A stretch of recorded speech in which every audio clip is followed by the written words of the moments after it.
righty. Welcome back to another I Love Annuities podcast episode. I'm Jeremiah Conger.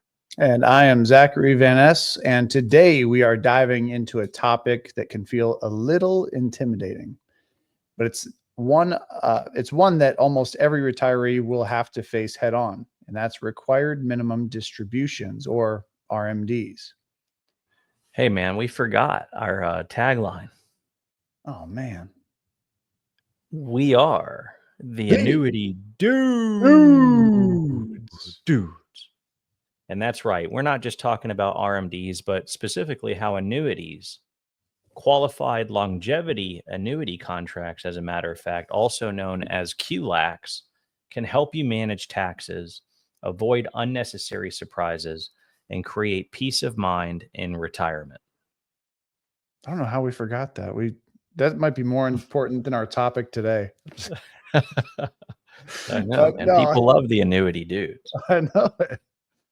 No, if you're in or near retirement, worried about getting forced into a higher tax bracket or paying more for Medicare because of RMDs, stick with us. We're going to show you how annuities and QLACs can be a powerful tool for tax-savvy retirement planning.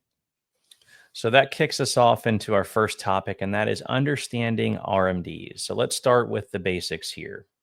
RMDs are mandatory withdrawals from qualified retirement accounts like IRAs and 401ks. Yeah, and actually recently the rules have changed with the Secure 2.0 Act. So RMDs are now starting at the age of 73. And in 2033, 8 years from now, that starting age will move up to 75 years of age. Yeah, so here's the issue is that even if you don't need the income, Uncle Sam's coming and knocking, and he says that you got to take it, and every dollar is taxable as ordinary income. That's right, and it can create a domino effect. So higher RMDs might push you into a new tax bracket, increase the amount of Social Security that's taxable, and even trigger those Medicare IRMAA surcharges. So basically higher premiums for parts B and D. So realistically, RMDs aren't just a tax problem. They can also affect your entire retirement cash flow. Now, what we'll do is we'll take a look a little bit closer and connect the dots. So annuities, particularly deferred annuities, can be structured to give retirees more control over when and how that income shows up on those tax returns. Exactly. That's right, Zach. Some annuities also let you defer income to later years, and some offer guaranteed income riders that you can turn on whenever you want. But here's the star of today's show, and that is the QLAC. So why don't you take us in to a deeper dive around QLACs? Yeah, so understanding more about the QLAC, again, that does stand for Qualified Longevity Annuity Contract. It's a very specific type of deferred income annuity, which you can buy with money from, again, an IRA, 401k, and type of qualified account. And here's why it's really powerful. Any money you use to buy a QLAC, up to $200,000 under the new Secure Act 2.0 rules, is excluded from your RMD calculation.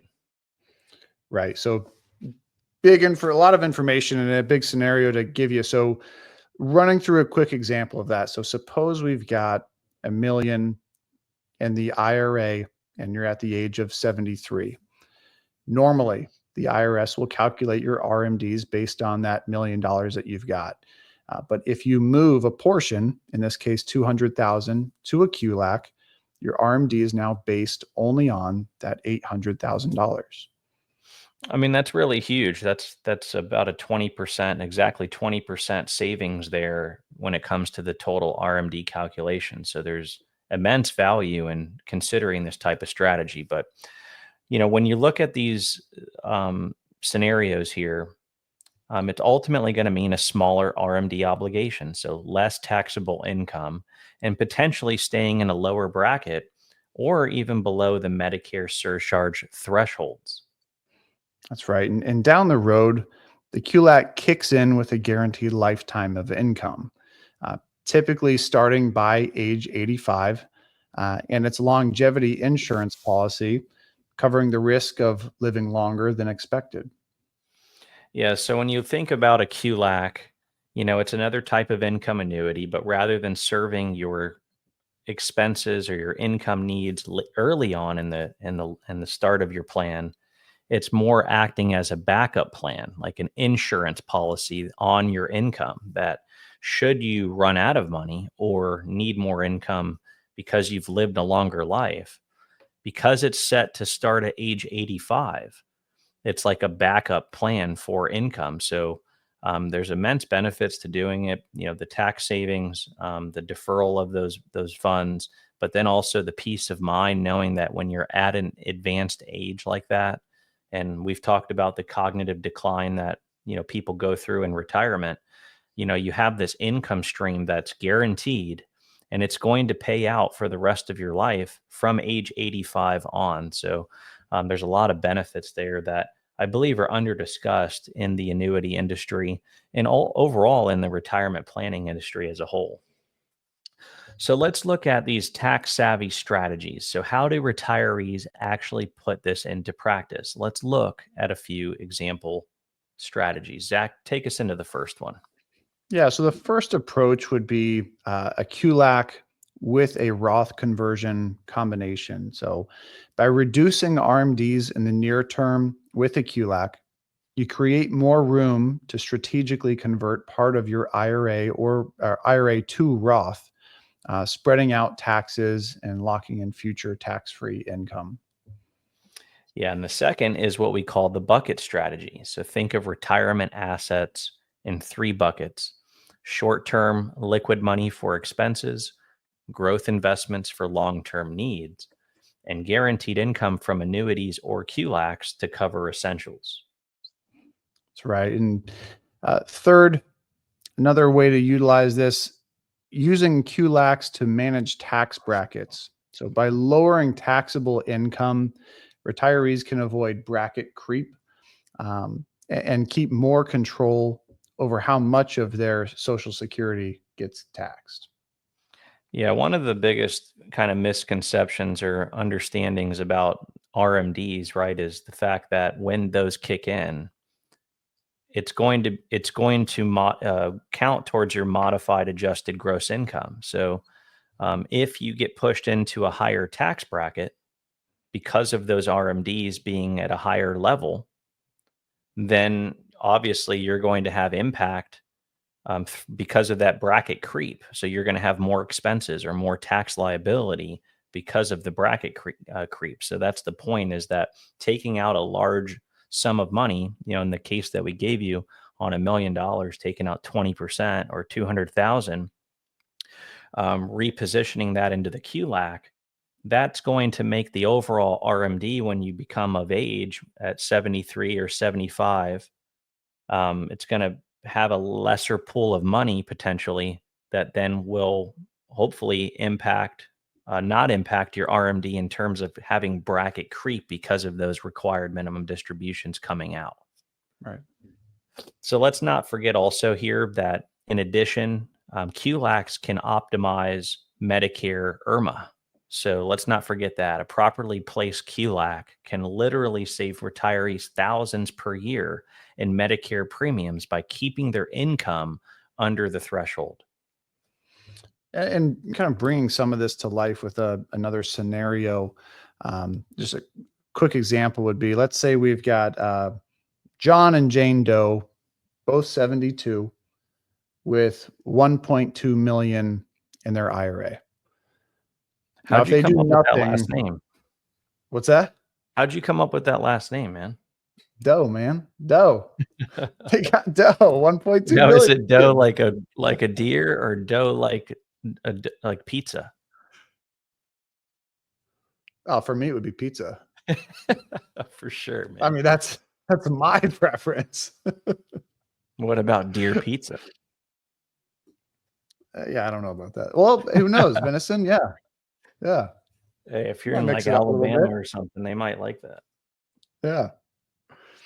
Now, in this So, scenario, John and Jane Doe, both 72. We've got 1.2 million in the IRA. So if they do nothing, their RMD at age 73 is around 48,000, whether they need it or not. So now we're encroaching into this territory of, is this even necessary? And that pushes them into a higher tax bracket and bumps that Medicare premium.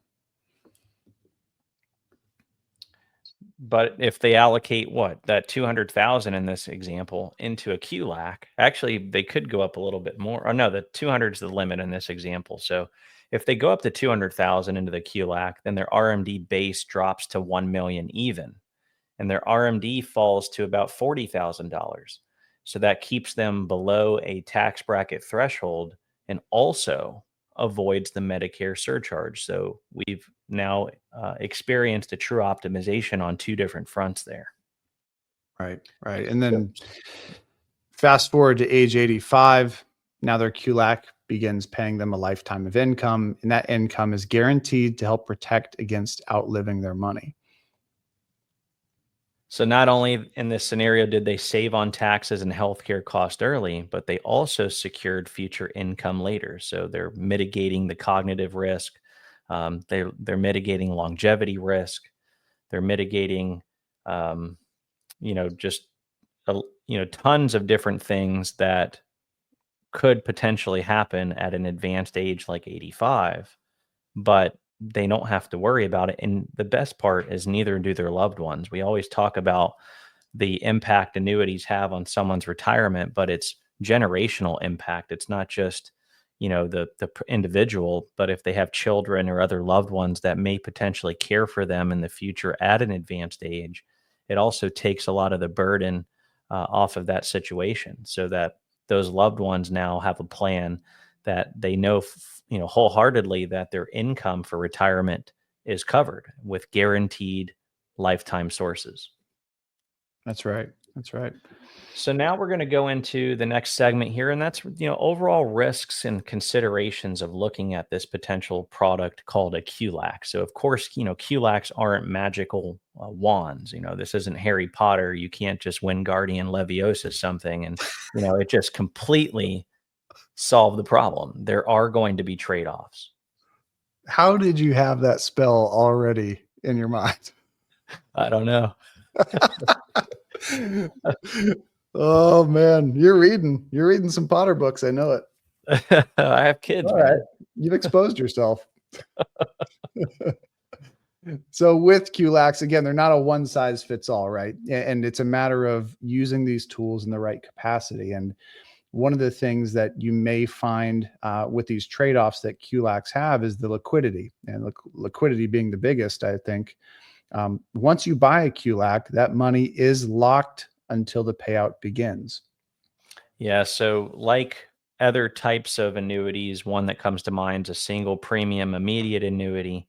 A QLAC operates in the same way. It's a contract. Once you fund that annuity and sign the dotted line, that insurance company now is in control over that premium investment, and you're locked in. There's no, getting out or canceling it without, going through a lot of hurdles. So liquidity is definitely going to be one of those risks, but then there's also inflation risk. Unless the QLAC is structured in a unique way that offers cost of living adjustments, your future payments may lose purchasing power over time. So it's obviously going to be essential that the advisor you're working with on this QLAC needs to be able to show you the comparative analysis between a standard QLAC and one that's going to have the built-in cost of living adjustments, so that in the future, we're talking about maybe 20 years down the road, that purchasing power isn't diminished because of inflation. Right. And by moving that money into a QLAC, another consideration is that you give up whatever investment growth you might have. In that example that you mentioned, 20 years down the road, well, whatever investment growth you may have seen in that time frame, you're giving up, should you have left that money in the market. Yeah. So if you were to keep that 200,000 in a market linked account that maybe invested, moderately conservative or maybe a little bit more risk, you might be earning 4 to 5, maybe 6% on that money. And over 20 years, that's a long time to earn 6%. That money is going to double. So that 200 might have been 400,000, So it's important really to compare all of these pros and cons, compare the carriers specifically that are offering these QLACs. There's not just one out there, there's dozens. So make sure that you're comparing the actual carriers, because they have to be there when you need that income, and that's 20 to 30 years down the road. So working with sound financial companies that have good track record and sound financials. You also want to be able to compare the payout rates across the QLAC inventory of the market. And then last but not least, make sure that the QLAC fits into your overall and bigger retirement income plan, and that you truly understand exactly the role it's playing and how it's going to benefit you now, but also into the future. That's right. And as you know, at Annuity Association, our primary focus is to be transparent, provide the information and education so that you can make a sound decision. So we always want to use these tools in the right capacity. And just to land the plane a little bit, if you will, on today's topic, the required minimum distributions are unavoidable, but we do have tools to help manage them. Yeah, and one of the most powerful is the QLAC. I think, again, it's an often under-discussed product in the annuity and retirement realm, but it can ultimately have significant benefits such as shrinking your RMDs now, keeping taxes lower, and reducing Medicare cost. And obviously, the actual real benefit of the annuity, right, is the guaranteed income that starts later in life. Yeah. And the bottom line, what it comes down to, like what Jeremiah had mentioned earlier, is we know Uncle Sam's coming knocking no matter what. We just don't want him to control every part of our retirement and what that retirement looks like. So using annuities and tax savvy planning to stay in the driver's seat is of the utmost importance. Absolutely. So if you want to see how this could work for you, reach out to us. annuityassociation.com. We have experts that specialize in comparing products like QLACs amongst all the other annuities in the independent annuity marketplace.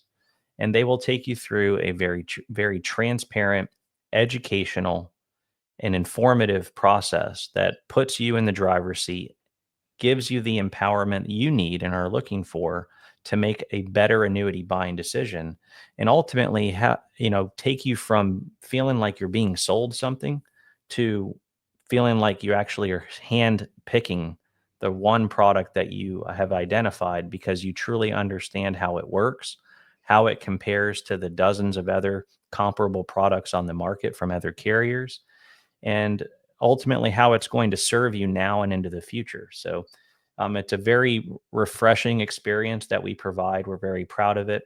We were recently recognized by the Inc. 5000 as a fastest growing private company in the United States. We currently rank number 294th. And it's because of the process that we provide of transparency and education. We really want to empower people to make their own decisions. And all we're doing is giving you the tools and the resources and information to make that decision and make one with a high level of confidence. So if you'd like to do that, under the show notes here, there will be a unique link that you can start by requesting your free annuity report. Or if you want to skip that and just speak to somebody face to face through Zoom, we will have a senior annuity advisor such as Zach here standing by. There will be a unique link to schedule a time on his calendar so that you guys can have a quick discovery to see how we can potentially help. But with that being said, Zach, why don't you sign us off? Yeah. Thank you again for listening. Love doing this every week. Always fun to connect and just provide some additional education so that when it does come time for somebody to make that decision, they've got the tools at their fingertips already before even meeting us. So we add some further value in those meetings, but up front, we just want to provide and be a resource here. So thank you for listening to the I Love Annuities podcast. I'm Zach Van Ness. And I'm Jeremiah Conger. And we are the Annuity Dudes.